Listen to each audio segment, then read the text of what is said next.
Welcome back and welcome to forex minions. आज के इस लेक्चर में हम डेली कैंडलस्टिक फॉर्मेशन थ्योरी को स्टडी करेंगे कि किसी भी दिन की कैंडलस्टिक कैसे बनती है, उसके पीछे क्या फिनोमेना होता है और कैंडलस्टिक फॉर्मेशन में फॉरेक्स ट्रेडिंग सेशंस का क्या रोल है और ये ट्रेडिंग सेशंस किस तरह कैंडलस्टिक की फॉर्मेशन में अपना रोल प्ले करते हैं। ये लेक्चर इंतहाई इम्पोर्टेंट और अहमियत का हामिल है क्योंकि जब हम आगे आईसीटी की daily profile, weekly profile, intraday trading, session trading, different चीज़ों को स्टडी करेंगे तो बारहा इस लेक्चर का तज़किरा होगा। इस लेक्चर को कोशिश करें कि अच्छे से समझ लें और इस लेक्चर में हमने बेसिक से बेसिक चीज़ों को भी कवर किया है ताकि आपकी एक सेंस क्रिएट हो कि कैंडलस्टिक फॉर्मेशन और इस फिनोमिना की बेस पे हम कैसे सेशन ट्रेड कर सकते हैं, डेली कैंडलस्टिक कैसे ट्रेड कर सकते हैं और वीकली प्रोफाइल को कैसे ट्रेड कर सकते हैं। तो स्टार्ट करते हैं आज का ये लेक्चर। इस लेक्चर में फर्दर प्रोसीड करने से पहले आप सब लोगों को ये पता होना चाहिए कि फॉरेक्स मार्केट काम कैसे करती है, फॉरेक्स मार्केट का क्या वर्किंग प्रिंसिपल है, इसमें कौन से बिग प्लेयर्स होते हैं जो फॉरेक्स मार्केट को ड्राइव करते हैं। तो सबसे पहले जैसा कि आप सब लोगों ने एक नाम सुना हुआ है, स्मार्ट मनी। कुछ लोग बिग इंस्टीट्यूशंस कहते हैं, कुछ लोग स्मार्ट मनी कहते हैं। तो ये दोनों चीज़ें क्या हैं? ये बिग बैंक्स, इंश्योरेंस कंपनीज और फंड हैजर्स, ये जो कंपनीज होती हैं इनको हम कहते हैं स्मार्ट मनी। स्मार्ट मनी से मुराद है कि बाहर देखने में ये बहुत छोटी छोटी लगती हैं लेकिन इनके पास ट्रेडिंग वॉल्यूम इतना ज़्यादा होता है कि ये किसी भी साइड पे मार्केट को मूव करने की अहमियत के हामिल हैं। इनमें इतनी ज़्यादा इनके पास पावर, इतना ज़्यादा इनके पास इन्वेस्टमेंट, इतना ज़्यादा इनके पास ट्रेडिंग वॉल्यूम होता है कि ये मार्केट को इजीली ड्राइव कर सकते हैं। इसलिए जब भी हम बात करते हैं, हम कहते हैं स्मार्ट मनी कॉन्सेप्ट्स या बिग इंस्टीट्यूशंस, तो हम इन्हीं की बात कर रहे होते हैं। ठीक है। अब सेकंड, फॉरेक्स मार्केट 24 घंटे काम करती है। 24 घंटे पूरे हफ्ते में अगर 7 दिन है तो ये 5 दिन वर्किंग डेज होते हैं। बिल्कुल इसी तरह, क्योंकि आपको पता है जिस कंट्री में आप रह रहे हैं, जिस रीजन से आप बिलोंग करते हैं, वहाँ आपको पता है कि बैंकिंग सिस्टम हफ्ते में 5 दिन होता है। इसलिए फॉरेक्स मार्केट 24 घंटे और 5 दिन काम करती है। सैटरडे और संडे इसका हॉलीडे होता है। ठीक है। और यही वजह है कि फॉरेक्स मार्केट को लीगल और ऑथेंटिक समझा जाता है क्योंकि इसमें जितनी भी ट्रांजैक्शंस होती हैं वो रियल होती हैं। ये बात सुनते हुए आपके माइंड में क्वेश्चन आ रहा होगा कि ये एल्गोरिदम बेस है या ये रियल मार्केट है या क्या चीज़ें हैं, तो इसका आंसर मैं आपको आगे जाके दूंगा। अभी फॉरेक्स मार्केट में वर्किंग प्रिंसिपल को स्टडी करते हुए आपने ये बात माइंड में रखनी है कि छोटे छोटे banks, big banks, insurance companies, छोटी बड़ी हर तरह की जो फंड हैजर कंपनीज हैं वही फॉरेक्स मार्केट को ड्राइव करती हैं। सपोज कर लेते हैं कि किसी जगह पे ये छोटे छोटे बैंक्स हैं। ठीक है।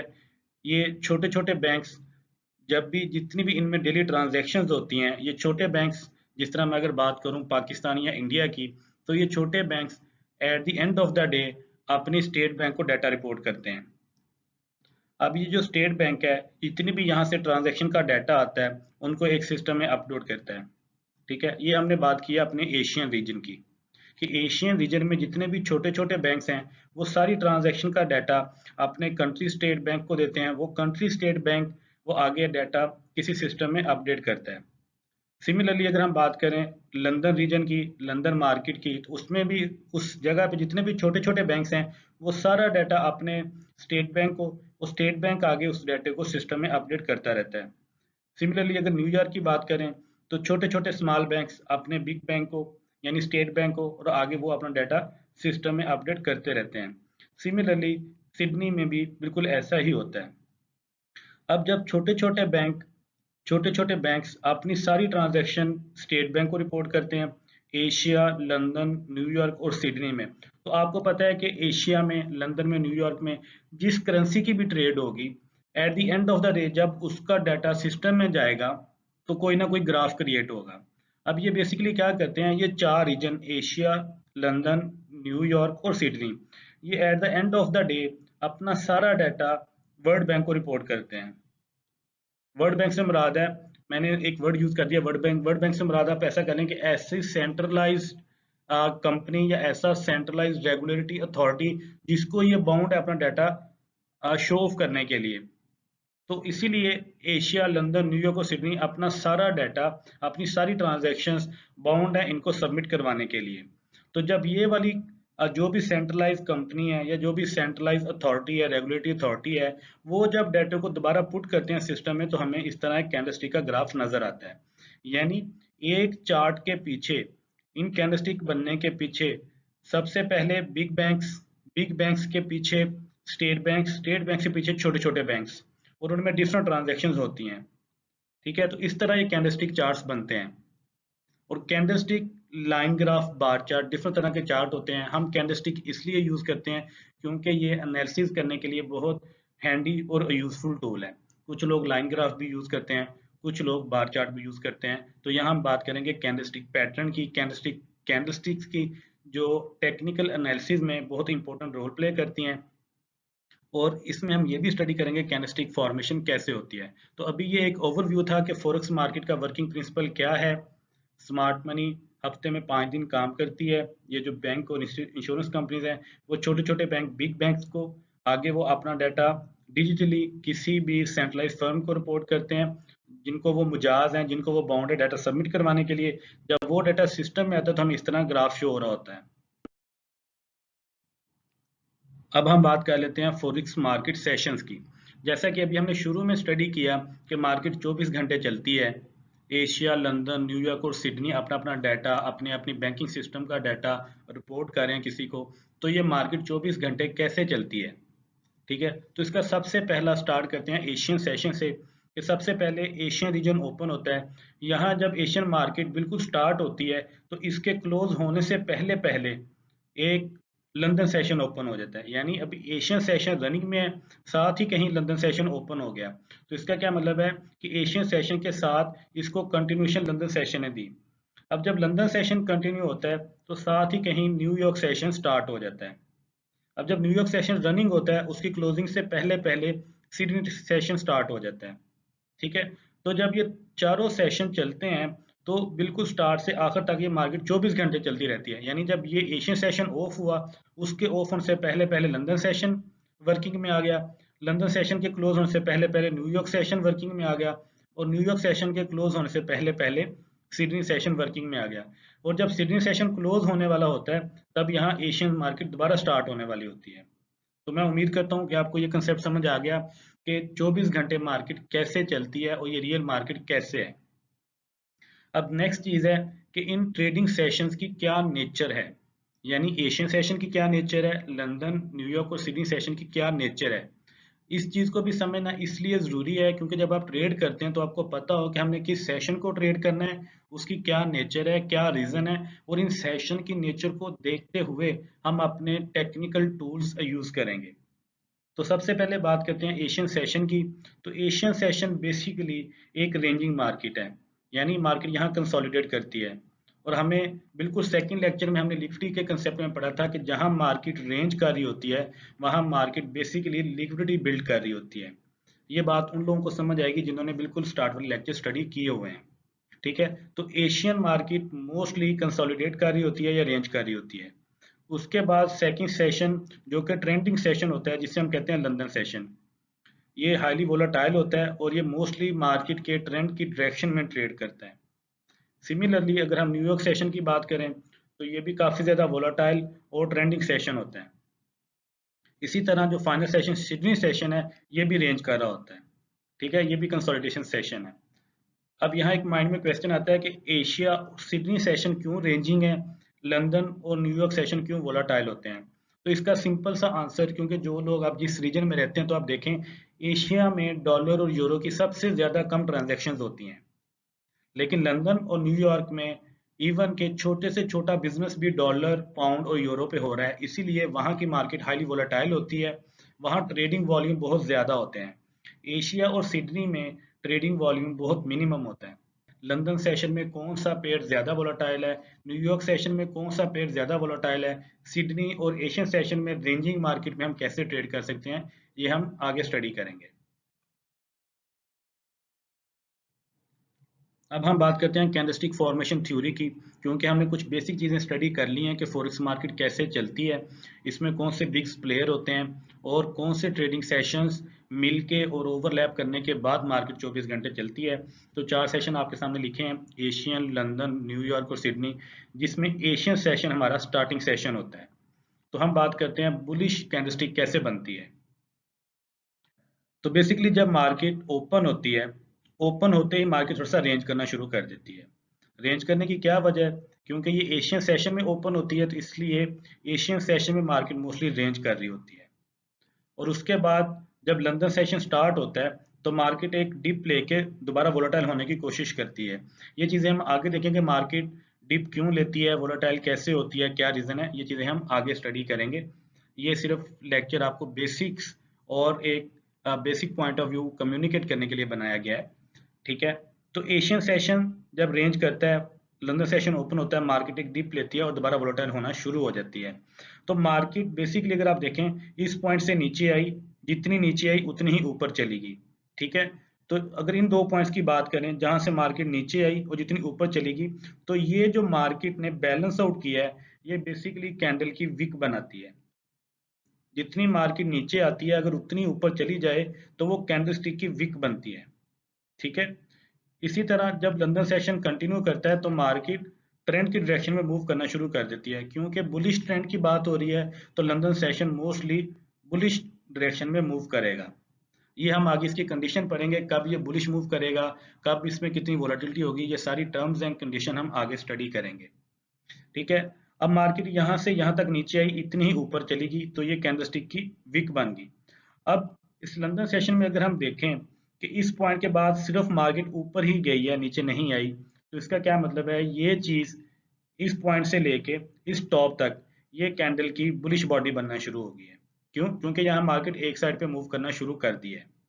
ठीक है, इसके बाद लंदन सेशन के बाद जब न्यूयॉर्क सेशन ओपन होता है तो मार्केट मोस्टली लंदन सेशन को ही कंटिन्यू करती है।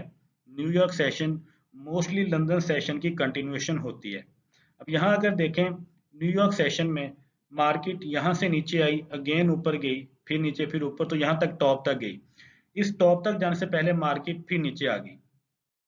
तो बेसिकली इस न्यूयॉर्क सेशन में इस पॉइंट से लेके इस हाई तक मार्केट ने वन साइडेड मूव की है, फिर ऊपर जाके नीचे आ गई, यानी ये एरिया दोबारा बैलेंस आउट हो गया। तो जहां तक मार्केट ने एक साइड पे मूव किया है, ये दोबारा न्यूयॉर्क सेशन में कैंडल की बॉडी प्रोसीड हो रही है, प्रोग्रेशन आ रही है। यानी लंदन सेशन और न्यूयॉर्क सेशन कैंडल स्टिक की बॉडी बनाने में अहम रोल अदा करते हैं, क्योंकि ये हाईली वोलेटाइल भी होते हैं और मार्केट और ट्रेंड की डायरेक्शन में मूव कर रही होती है। लेकिन अगर यहाँ आप नोट करें, न्यूयॉर्क सेशन के बाद जब सिडनी सेशन स्टार्ट होता है तो मार्केट दोबारा रेंज करना शुरू कर देती है। अब ये जो सेक्शन है जहां से मार्केट ऊपर गई फिर वापस आई, तो इस हाई और इस लो के दरमियान ये कैंडलस्टिक की दोबारा विक बन जाती है।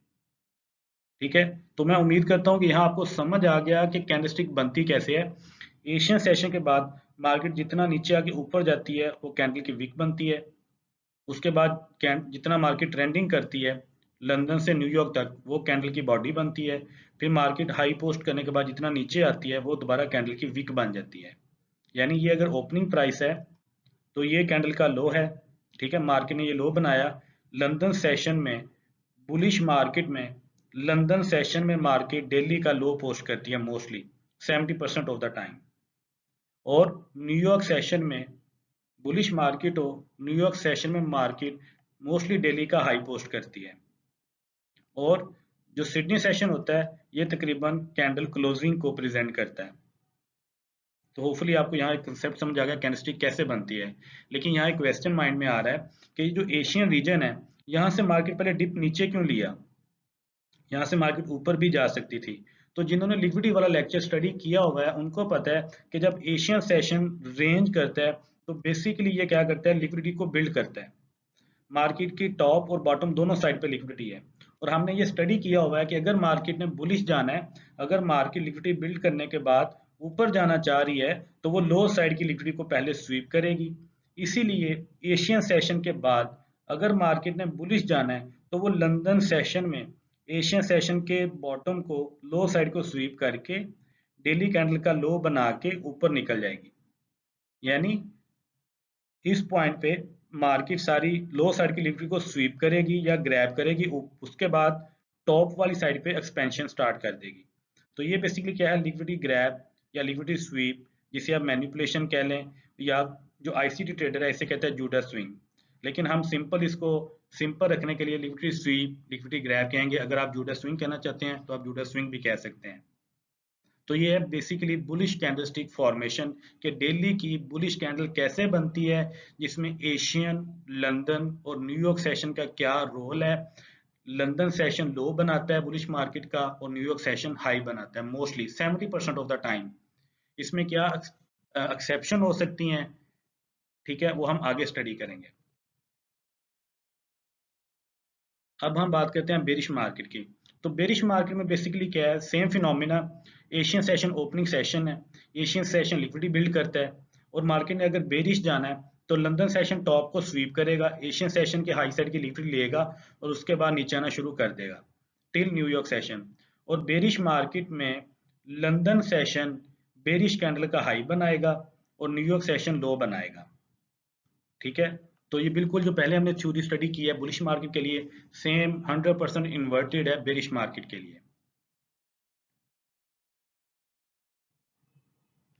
अब हम बात करते हैं कैंडलस्टिक की OHLC वैल्यूज की, कि ओपन, हाई, लो और क्लोज क्या होते हैं। बुलिश मार्केट का और बेरिश मार्केट का ओपन और क्लोज किधर होता है, और साथ हम ये देखते हैं कि कैंडलस्टिक किस चीज को प्रेजेंट करती है। तो ये आपके सामने एक कैंडलस्टिक है। यहाँ अगर आप देखें तो जो कैंडलस्टिक की बॉडी होती है ये एक्चुअल ट्रेडिंग वॉल्यूम को प्रेजेंट करती है। एक्चुअल ट्रेडिंग वॉल्यूम का क्या मतलब है, क्योंकि स्मार्ट मनी या बैंक्स या बिग इंस्टीट्यूट वही मार्केट को ड्राइव कर सकते हैं, इसलिए जो कैंडल की बॉडी है ये बैंक ट्रेडिंग या स्मार्ट मनी या बिग इंस्टीट्यूशंस की ट्रेडिंग को या एक्चुअल ट्रेडिंग वॉल्यूम को प्रेजेंट करती है। लेकिन जो कैंडल की विक्स होती हैं, यानी जहां सेलर और बायर ने अपना फुल पोटेंशियल लगाया मार्केट को मूव करने के लिए, लेकिन मार्केट हाई बनाने के बाद दोबारा नीचे आ गई। इसी तरह जब जो बेरिश मार्केट में जो बियर्स होते हैं, सेलर्स होते हैं, वो मार्केट को जब नीचे खींचने की कोशिश करते हैं रिटेल ट्रेडर्स, तो मार्केट अगेन पुल अप ले लेती है। तो ये जो विक्स होती हैं ये रिटेल ट्रेडिंग को प्रेजेंट करती हैं। तो ये बात आपने माइंड में रखनी है कि जो कैंडलस्टिक की बॉडी है ये बैंक ट्रेडिंग या बिग इंस्टीट्यूट्स या स्मार्ट मनी से बिलोंग करती है, और जो कैंडल की विक है ये रिटेल ट्रेडिंग को प्रेजेंट करती है। अब इनका क्या रोल है, क्या इंपॉर्टेंस है, कैसे इसको यूज करना है, ये हम आगे स्टडी करेंगे। अब हम बात करते हैं OHLC वैल्यू, ओपन, हाई, लो, क्लोज वैल्यूज बुलिश कैंडलस्टिक के मामले में कहाँ होती हैं। जैसे कि हमने कैंडलस्टिक फॉर्मेशन थ्योरी में पढ़ा कि लंदन सेशन मार्केट में बुलिश मार्केट के लिए लो पोस्ट करता है, इसलिए बुलिश मार्केट में जब मार्केट ओपन होती है तो उसका लो नीचे होता है, लो होने बनाने के बाद मार्केट ऊपर जाती है, फिर मार्केट अपना हाई बनाती है, फिर वापस आके सिग्निंग सेशन में कहीं अपना क्लोज बनाती है। इसलिए बुलिश मार्केट में मार्केट का ओपन नीचे और क्लोज ऊपर होता है, क्योंकि मार्केट नीचे से स्टार्ट होने के बाद बुल जाती है और इंक्रीज होने के बाद ऊपर क्लोज करती है। सिमिलरली बेरिश मार्केट में क्योंकि प्राइस नीचे आती है इसलिए इसका ओपन ऊपर और क्लोज नीचे होता है, लेकिन हाई बुलिश और बेरिश मार्केट का हमेशा ऊपर होगा, लो बुलिश और बेरिश कैंडल और मार्केट का हमेशा नीचे होगा। तो ये होती है कैंडलस्टिक की OHLC वैल्यूज, ठीक है। अब इन चीजों को हमने power of 3 session trading, daily profile और वीकली प्रोफाइल में कैसे यूज करना है, इस चीज को हम नेक्स्ट लेक्चर में कवर करेंगे। इस लेक्चर के रिलेटेड अगर आपका कोई भी क्वेश्चन है तो आप मुझे इस ईमेल आईडी पर रिपोर्ट कर सकते हैं, आप अपना चार्ट सेंड कर सकते हैं। किसी किस्म का आपको गाइडेंस चाहिए तो आप मुझे इस ईमेल आईडी पर कांटेक्ट कर सकते हैं। बाकी अगर आपने व्हाट्सएप पे, टेलीग्राम, फेसबुक या इंस्टा पे मुझसे कांटेक्ट करना है तो इस वीडियो के डिस्क्रिप्शन में लिंक अवेलेबल है, आप मुझसे किसी भी वक्त इजीली कांटेक्ट कर सकते हैं। नेक्स्ट लेक्चर तक wish you good luck and happy trading.